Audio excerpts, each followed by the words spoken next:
चलिए आज हम लोग जानते हैं परसेंटेज के बारे में। परसेंटेज क्या होता है, इसको हम लोग प्रतिशतता भी कहते हैं। परसेंटेज जो है दो वर्ड से बना हुआ है, पर और सेंट। इसे प्रतिशत भी पढ़ते हैं हम लोग। और ये जो प्रतिशत है दो शब्दों से बना, प्रति और शत। देख लीजिए परसेंटेज का क्या लिखे हम, पर और सेंट। परसेंट, पर का यहाँ हम लोग मीनिंग लगाते हैं आउट ऑफ, और सेंट का होता है 100। इस तरीके से परसेंटेज का जो पूरा फुल मीनिंग हुआ आउट ऑफ 100, यानी प्रत्येक 100 में, प्रत्येक 100 में, प्रत्येक 100 में। इस लैंग्वेज को हम लोग क्या करते हैं, पूरे को एक चिन्ह के द्वारा दर्शाते हैं और इसको इस चिन्ह द्वारा लिख देते हैं, यानी परसेंट। अगर x% लिख दे किसी चीज़ का तो ये x% हो गया। परसेंट का इसका जो अर्थ होता है, इसका जो अर्थ होता है परसेंट का, इसको लिखते हैं 1/100। x% को हम लोग लिख सकते हैं x/100। 5% अगर कहीं लिखा हुआ है तो इसको हम लोग लिख सकते हैं 5/100। अगर 10% कहीं पर लिखा हुआ है तो इसको लिख सकते हैं 10/100। परसेंट का ये चिन्ह हो गया और इसका मीनिंग होता है इस चिन्ह का 1/100, यानी 100 में 1। यही कहीं पर 5% लिखा हुआ है, इसका मतलब 100 में 5। कहीं पर 10% लिखा हुआ है तो इसका मतलब हुआ 100 में 10। कहीं पर 20% लिखा हुआ है तो इसको हम लोग लिखेंगे 20/100, और इसका मतलब हुआ, मीनिंग हुआ कि 100 में 20। 100 आम लिया, 100 आम में यदि 30 आम सड़े हुए हैं,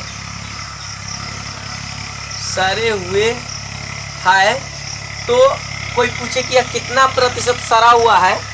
देख लीजिए ये कितने में, 100 में, 100 आम में कितना सड़ा हुआ है, 30 सड़ा हुआ है। अब क्या करते हैं हम लोग, इसको 100 से गुना और भाग दोनों कर देते हैं, या किसी सेम अंक से किसी भी अंकों में गुना या भाग करते हैं तो उसका मीनिंग नहीं बदलता है, उसका मान उतना ही रह जाता है। कि हमने 100 से गुना और भाग कर दिया तो इसके वैल्यू में कोई फर्क नहीं पड़ेगा। अब देख लीजिए इसको हम लोग लिखेंगे 30/100 गुना 100 ये जो 1/100 पड़ता है, इसको हम लोग क्या लिख सकते हैं, 1/100 को यहाँ पर से प्रतिशत लिख दिए। तो अब देख लीजिए 100 से 100 कट गया, ये हो गया 30%। किसी बोर्ड परीक्षा में कोई विद्यार्थी किसी बोर्ड परीक्षा में 300 मार्क्स लाता है, अगर उसका पूरा पूर्णांक 500 का हो तो क्या लिखते हैं हम लोगों का मार्क्स जो मिलता है, कैसे लिख देते हैं, ये 300/500 ऐसे। अब देख लीजिए ये जो किसी का मार्क्स आया बोर्ड एग्जामिनेशन में 300 मार्क्स आया और पूर्णांक उसका 500 था, तो हम लोग इसको क्या करते हैं, अब 100 से गुना और भाग दोनों कर देते हैं।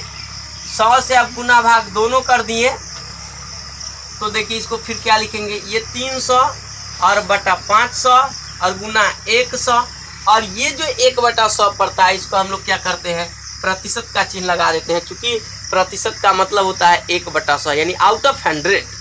इस सिंबल का मतलब होता है 1/100। अब देख लीजिए ये कट गया 2 अंक से 2 अंक, और 5 से कट गया 60 टाइम्स, ये क्या हो गया, 60% हो गया। तो इस तरीके से हमने देखा क्या कि जिस संख्या को या किस भिन्न को, किसी भी चीज़ों को अगर हमको प्रतिशत में बदलना है तो 100 से गुना कर देते हैं और क्या करते हैं, उसको प्रतिशत का चिन्ह लगा देते हैं। ये जो ये 10/100 है, इसको P/Q में लिख सकते हैं। ये 5/100 है, इसको भी P/Q में लिखा। देखिए ये 5% को हमने क्या लिखा, 5/100। इसका मतलब हुआ कि 100 में 5, 100 में 5, और इसको हम लोग P/Q के रूप में देख रहे हैं, लिखा गया। तो इस तरीके से हम कह सकते हैं कि प्रतिशत जो है वह भिन्न है जिसका हर हमेशा 100 के गुणज में होता है, क्योंकि इसको अंश और इसको हर कहा जाता है, ये हमेशा 100 के गुणज में होता है। अब देखिए कुछ चीज़ों को, जैसे भिन्न को कैसे हम प्रतिशत में बदलते हैं, प्रतिशत को भिन्न में कैसे बदलते हैं, और कुछ इम्पोर्टेंट क्वेश्चनों को देखते हैं। भिन्न को प्रतिशत में कैसे बदलेंगे? तो देखिए, किसी भी भिन्न को प्रतिशत में बदलने के लिए हम क्या करेंगे, 100 से गुना कर देंगे और प्रतिशत का चिन्ह लगा देंगे। जैसे 5.8 और 3.1/2, इस सभी को हमको बदलना है। देख लीजिए, ये भी फ्रैक्शन है, ये भी फ्रैक्शन और ये भी फ्रैक्शन है, ये भी भिन्न है, ये भी भिन्न है, ये भी भिन्न। ये जो है साधारण भिन्न है, सिंपल फ्रैक्शन है। ये दशमलव भिन्न है, इसको हम डेसिमल फ्रैक्शन कहते हैं। और ये जो है कंपाउंड फ्रैक्शन है, यानी मिश्र भिन्न है। देखिए क्या करते हैं, इसको 1/, में लिख सकते हैं, इसीलिए ये सिंपल फ्रैक्शन है। अब देखिए, इसको प्रतिशत में बदलने के लिए हमने क्या कहा कि इसको 100 से गुना करके प्रतिशत लगा देते हैं, तो ये हो गया 500%।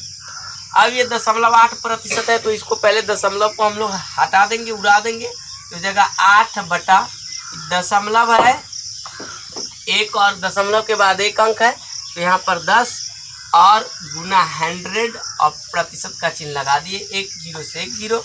अब ये मल्टीप्लाई हो जाएगा, तो ये हो जाएगा 80%। अब देखिए, इसको पहले हम लोग क्या करेंगे, सिंपल फ्रैक्शन में इसको हम लोग तोड़ेंगे, तो 3 दूना 6 और 1 7/2 और गुना 100%। ये कितना हो जाएगा, इससे कटेगा 50 बार में, हो जाएगा 350%। तो इस तरीके से हमने देखा क्या कि भिन्न को कैसे बदला जाता है। किसी भी भिन्न को प्रतिशत में बदलने के लिए 100 से गुना करके हम प्रतिशत लगा देते हैं। पर लिखा हुआ है 4%। इसका मतलब हम लोग जानते हैं 4 और प्रतिशत का मतलब होता है बट्टा में 100। 100 अब इसको काट देंगे, तो ये हो जाएगा 1 और ये हो जाएगा 25, ये हो गया 1/25। ये बदल गया। सिंपल फ्रैक्शन में इसको डेसिमल फ्रैक्शन में भाग कर देते हैं, तो ये क्या हो जाएगा 0.04। हमको 10% कहीं पर लिखा हुआ है, तो इसको क्या लिखेंगे 10/100 और इसको क्या करेंगे हम लोग डिवाइड करेंगे, तो 1/10 हो जाएगा। कहीं पर लिखा रहता है 50 का कितना प्रतिशत 10 है, या इसी को लैंग्वेज चेंज करके कोई लिख दे 10, 50 का कितना प्रतिशत है। इसको हम लोग क्या करेंगे, देख लीजिए, सबसे पहले यहाँ का जिसके साथ लगा हुआ है, यानी इसके रिस्पेक्ट में बातचीत किया जा रहा है, तो इसको हम बटे में लिखेंगे और जो अंक है उसको ऊपर में लिखेंगे और 100 से गुना करके प्रतिशत का चिन्ह लगा देंगे। ये हो जाएगा 2 बार में कैंसिल और जो है 10 गुना 20%, यानी 10 जो है 50 का 20% है। अब दूसरा एक और इसी पर उदाहरण देते हैं कि 40 70 का कितना प्रतिशत है।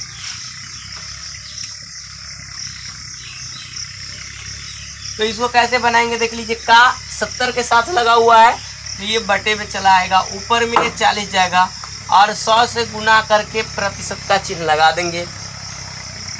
1 शून्य से 1 शून्य, ये क्या हो गया 400/7%। इसको हम लोग क्या करेंगे, भाग दे देंगे, तो 7 पंचे 35, 5 बचा, 5 पर 0 50, 7 7 49, 1 पूर्णांक यानी 57.7% ये आया आंसर इसका। कि 400 का 10% कितना होता है। 400 का 10% कितना होता है, तो देख लीजिए यहाँ 400 का मतलब गुना होता है और 10%, तो 10 तो आई है, प्रतिशत का मतलब होता है 100। इससे इसको कैंसिल कर देंगे, ये हो जाएगा 40। कहीं पर ये क्वेश्चन पूछ दे कि 200 का 5%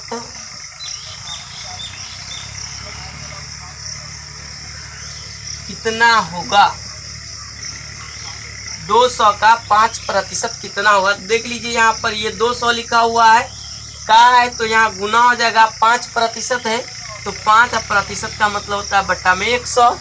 हम लिख दिया, 2 0 से 2 0 खत्म, 5 दूना 10, ये 10 हो गया। 5% का 2% कितना प्रतिशत है।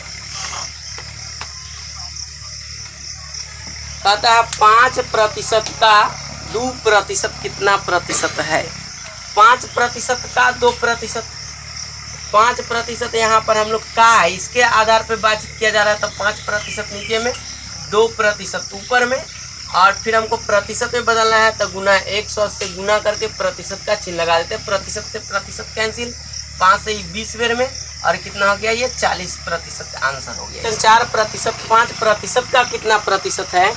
तो यहाँ पर का जो है 5 के साथ जुड़ा हुआ है, तो यहाँ पर 5% बटे में होगा, 4% ऊपर में होगा, और ये प्रतिशत में बदलना है तो 100 से गुना करेंगे और प्रतिशत का चिन्ह लगा देंगे। प्रतिशत से प्रतिशत कैंसिल हो जाएगा, और 5 से कटेगा 20 बेर में, ये 20 चौके 80% तो हो जाएगा, ये प्रतिशत से प्रतिशत कैंसिल हो जाएगा।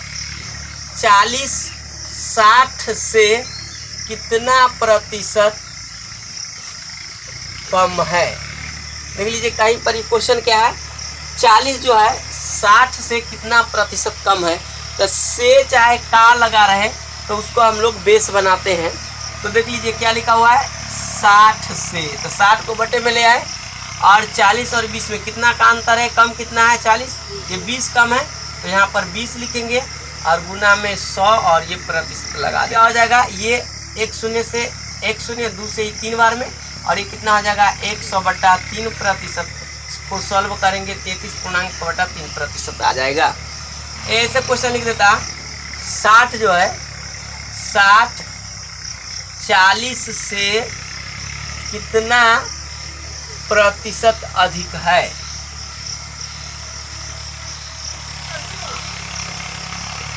क्या लिखा, 60 जो है 40 से कितना प्रतिशत अधिक है। तो इसको क्या बनाते हैं, देखिए यहाँ पर से किसके साथ लगा हुआ है, 40 के साथ, से 40 के साथ लगा हुआ है, इसलिए 40 बेस में आ जाएगा। ये अब देखिए दोनों में से ही घटेगा, तो 20 अधिक है, और तब इसको प्रतिशत में बदलने के लिए 100 से गुना करते हैं और प्रतिशत का चिन्ह लगा देते हैं। अब ये देखिए 2 बार में कैंसिल है, 2 से ये 50 बार में, ये हो गया 50% अधिक है। 60 जो है 40 से 50% अधिक है। यदि ए जो है बी से R% कम है, तो बी ए से कितना प्रतिशत अधिक है। देखिए यहाँ पर क्या कहता है, यदि ए जो है बी से R% कम है तो बी ए से कितना प्रतिशत अधिक है। तो इसको हम लोग देंगे क्या, इसका जो अधिक जो होगा इसका आंसर हो जाएगा R/100, और यहाँ पर कहता है कि कम है, तो ये बी ए से कितना अधिक है, तो यहाँ लिखेंगे 100 - R गुना 100%। जैसे कोई कह दे कि ए बी से 10% कम है, तो बी ए से कितना प्रतिशत अधिक है। इसको कैसे बनाएंगे, देख लीजिए यहाँ R बराबर हो जाएगा 10%। तो यहाँ इस फॉर्मूला पर चले जाएंगे, तो ये क्या कहता है R, तो हम लोग R के जगह पर 10 रख दिए। अब कहता है इसमें कि ए बी जो है ए से कितना प्रतिशत अधिक होगा, ये निकालना है। तो यहाँ इस फॉर्मूला में हमने R के जगह पर 10 रख दिया, और ये 100, तो 100 फिर R के जगह पर 10 गुना 100%। अब ये कितना हो जाएगा, ये 90 और गुना 100%। 1 0 से 1 0 कैंसिल हो जाएगा 100/9%। इसको हम लोग सॉल्व करेंगे, ये हो जाएगा 100/9%। इसको हम सॉल्व करेंगे तो 11.1/9% अधिक हो जाएगा। अब देख लीजिए इसी में कहता है कि यदि ए जो है बी से R% अधिक है, तो बी जो है ए से कितना प्रतिशत कम है। तो कैसे निकालते, तो यहाँ पर सिर्फ हम यहाँ पर प्लस का चिन्ह कर देते हैं। इसका जो बी जो होगा ए से R/100 + R गुना 100% कम होगा। ये कहीं पर क्वेश्चन लिख दे, ये एक फार्मूला है कि यदि ए जो है, यदि ए बी से R% अधिक है, तो b जो है a से कितना प्रतिशत कम होगा, इसको निकालने के लिए हम इस फॉर्मूला का इस्तेमाल करेंगे, r बटा 100 प्लस r गुना 100%। जैसे इसमें क्वेश्चन लिख देता है कि यदि b a से 20% अधिक है,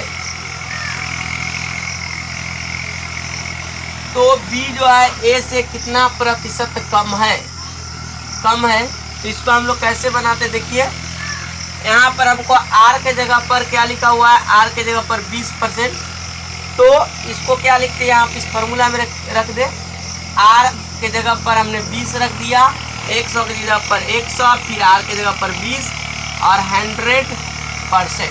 ये क्या हो जाएगा, 20 बटा 120 गुना 100%, 6 और 3 बार में ये हो जाएगा 50 बार में। ये क्या हो जाएगा, 50 बटा 3% बराबर 16.2 बटा 3%। ये हम कह सकते हैं कि b जो है a से 16.2 बटा 3% कम है।